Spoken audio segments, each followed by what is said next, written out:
नमस्कार, उत्तराखंड समाचार में आपका स्वागत है। मैं देवेंद्र प्रसाद। सबसे पहले मुख्य समाचार। मुख्यमंत्री वात्सल्य योजना के तहत जारी की गई 3 करोड़ 23 लाख रुपए की धनराशि। महिला सशक्तिकरण एवं बाल विकास मंत्री रेखा आर्या ने किया डायरेक्ट बेनिफिट ट्रांसफर।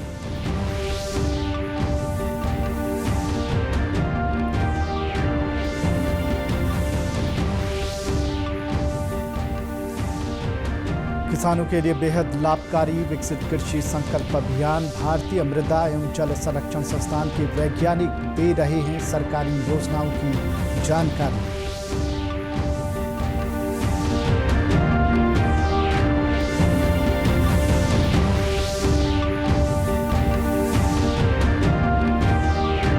और 68वें नेशनल स्कूल गेम्स में बागेश्वर की हिमानी बंगारी ने बॉक्सिंग में जीता कांस्य पदक। बागेश्वर पहुंचने पर खेल प्रेमियों व समाज सेवियों ने किया स्वागत।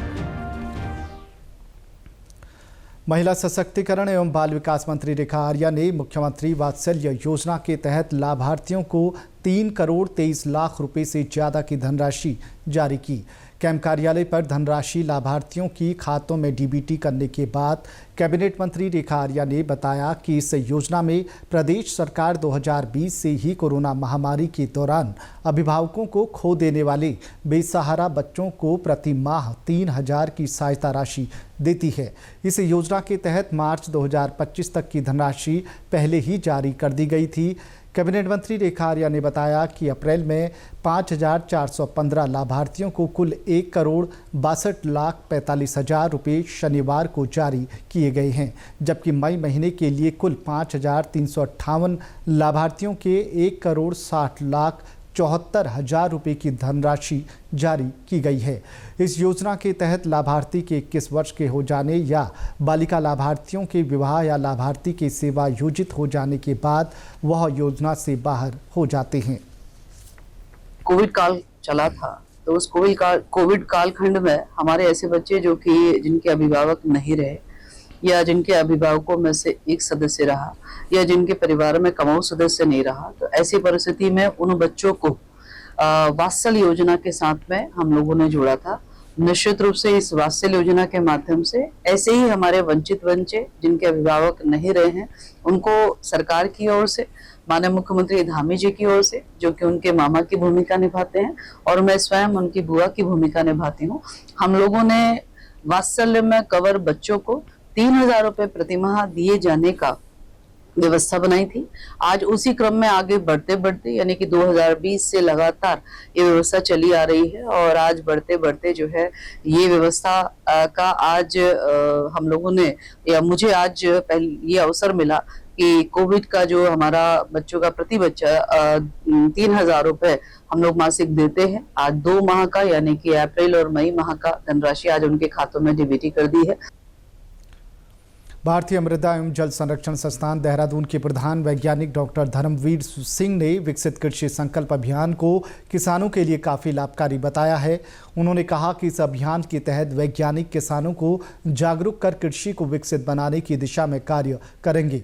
उन्होंने बताया कि इस अभियान के तहत किसानों के लिए चलाई जा रही विभिन्न सरकारी योजनाओं की भी जानकारी दी जा रही है, जिससे किसान लाभान्वित हो सके।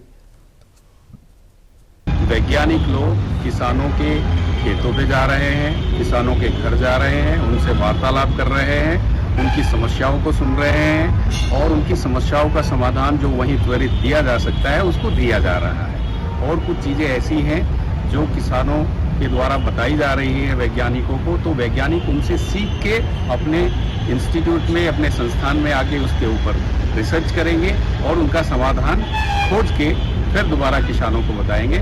और इसके साथ साथ हमारी सरकार की बहुत सारी योजनाएं हैं जो किसानों के हितकारी योजनाएं हैं। वहीं उन्होंने उत्तराखंड के किसानों की आय को बढ़ाने के लिए किसानों को नई तकनीक अपनाने के साथ ही जल संरक्षण को बढ़ावा देकर फसलों के लिए पर्याप्त सिंचाई की व्यवस्था करने की भी अपील की है। किसानों की आय दुगना करने की बात करें, यहाँ की खेती को सबसे पहले हमें लाभप्रद बनाना जरूरी है। उसको केवल हम अपने भरण पोषण तक सीमित ना रखें, उसको जब तक हम लाभकारी नहीं बनाएंगे तो किसानों की आय दुगनी नहीं होगी। और उसको लाभकारी बनाने के लिए नई तकनीकें अपनानी पड़ेगी। नई तकनीकी जो वैज्ञानिकों के पास है उनको अपना के, और यहाँ पे मुख्य रूप से जो मृदा और पानी का संरक्षण है उस पर जोर देना बहुत जरूरी है। नोएडा में आयोजित 68वें नेशनल स्कूल गेम्स में बागेश्वर की हिमानी बंगारी ने कांस्य पदक जीतने में सफलता हासिल की है। बॉक्सिंग की अंडर 19 प्रतियोगिता में उन्होंने 46 से 48 किलोग्राम भार वर्ग में कांस्य पदक जीता। हिमानी के बागेश्वर पहुंचने पर खेल प्रेमियों व समाज सेवियों ने उनका स्वागत कर सम्मानित किया। मंडल सेरा बागेश्वर निवासी हिमानी वर्तमान में गड़िया बॉक्सिंग क्लब में प्रशिक्षण प्राप्त कर रही हैं। उनके कोच उमेश सिंह गड़िया ने बताया कि हिमानी एक प्रतिभाशाली खिलाड़ी हैं। वो पिछले 1 साल से बहुत अनुशासित ढंग से मेहनत कर रही हैं। मैं पिछले 3 साल से कोचिंग दे रहा हूँ। तो ये हाल ही में दिल्ली नोएडा में जिसमें इनने स्कूल गेम्स हुआ था, जिसमें इनने प्रतिभाग करा, उसमें इनका 3rd प्लेस रही, ब्रॉन्ज मेडल।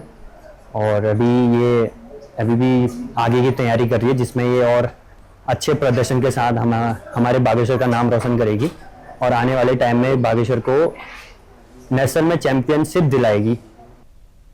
समाज सेवी नरेंद्र केतवाल ने कहा कि हिमानी की सफलता न केवल उनकी व्यक्तिगत उपलब्धि है बल्कि जिले की बेटियों के लिए एक प्रेरणा है। ये दिखाता है कि सीमित संसाधनों के बावजूद मेहनत और समर्पण से हर सपना पूरा किया जा सकता है। हिमानी बंगारी जी ने बागेश्वर का नाम रोशन किया और ब्रॉन्ज मेडल के साथ वो तृतीय स्थान पर रही नेशनल गेम में। तो मैं उसको बहुत बहुत बधाई देता हूं और बागेश्वर के सभी खिलाड़ियों को बधाई देता हूं। वहीं हिमानी ने बताया कि उन्हें अभी कांस्य मिला है, लेकिन वो आगामी प्रतियोगिताओं में स्वर्ण जीतने के लिए और मेहनत करेंगी। और मेरी फर्स्ट बाउट यूपी से थी, जो मैंने फर्स्ट राउंड आरएस से निकाली। सेकंड मेरी उड़ीसा से थी और थर्ड वेस्ट बंगाल से थी और फिर कर्नाटका से थी और फिर सेमीफाइनल मेरी दिल्ली से थी, जो लॉस हो गया था। मैं ट्राई करूंगी कि अगली बार और अच्छा कर सकूं। चमोली के राजकीय प्रौद्योगिकी संस्थान कोठियाल सैंड में 2 दिवसीय स्टार्टअप बूट कैंप का आयोजन किया गया।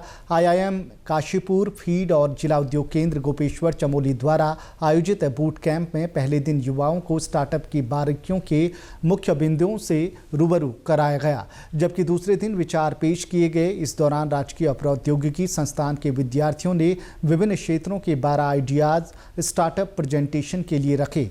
इनमें से उत्कृष्ट स्टार्टअप को अग्रिम स्तर पर पहुंचाया जाएगा।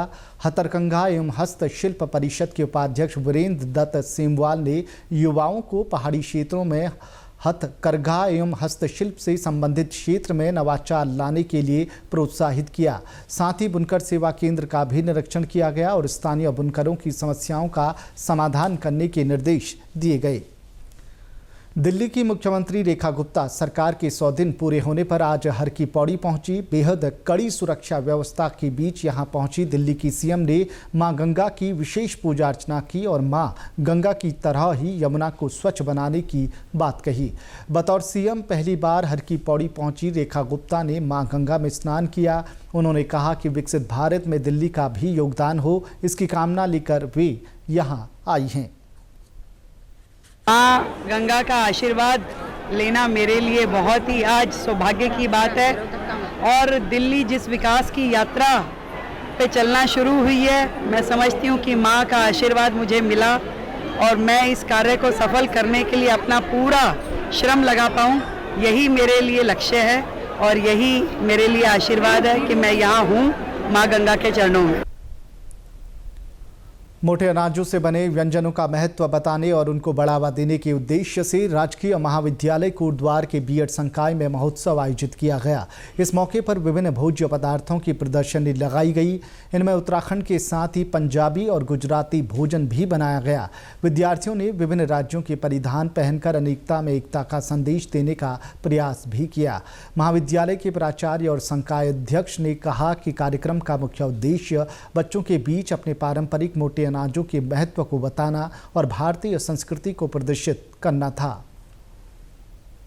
और इसमें बच्चे जितने भी पढ़ रहे हैं ये भारतीय संस्कृति के विभिन्न रूपों को, जो विभिन्न राज्यों के हमारे पकवान हैं, उनके उनको बना करके उनका प्रदर्शन करके अपनी प्रतिभा का प्रदर्शन यहाँ पे करते हैं और बच्चों को ये जानकारी मिलती है कि हमारे गढ़वाल के अलावा हमारे कुमाऊं में, हमारे पंजाब में या साउथ में या गुजरात में हमारे यहाँ क्या क्या पकवान बनाए जाते हैं और क्या क्या उनके नाम हैं, उनके बारे में सारी जानकारी प्राप्त करके बच्चे उनकी प्रिपरेशन करते हैं। अपना जो हमारा जो पारंपरिक जो हमारे खाद्य है उनको बढ़ावा देने के लिए भी अगर हम बात करें कि गढ़वाल की करें, कुमाऊं की बात करें, हैं चाहे वो कोजा हो, जगोरा हो, कावनी हो, है ना, भट्ट हो, उड़द हो, उन सब चीज़ों के लिए ये विद्यार्थी जो हमारा है, ये वास्तव में आपका कहना ये बिल्कुल सही है कि विद्यार्थी आज आधुनिकता की ओर जा रहा है, हम लोग भी आधुनिकता की ओर जा रहे हैं। तो एक संदेश देने का प्रयास है कि अभी भी जो हमारे पारंपरिक खाद्य है उनमें जो पौष्टिकता है वो आधुनिक जो बर्गर पिज्जा है उसमें नहीं है। इसी के साथ अभी तक के समाचार समाप्त हुए। दूरदर्शन समाचारों से जुड़े रहें। मिलते हैं फिर शाम 6:30 बजे के बुलेटिन में। नमस्कार।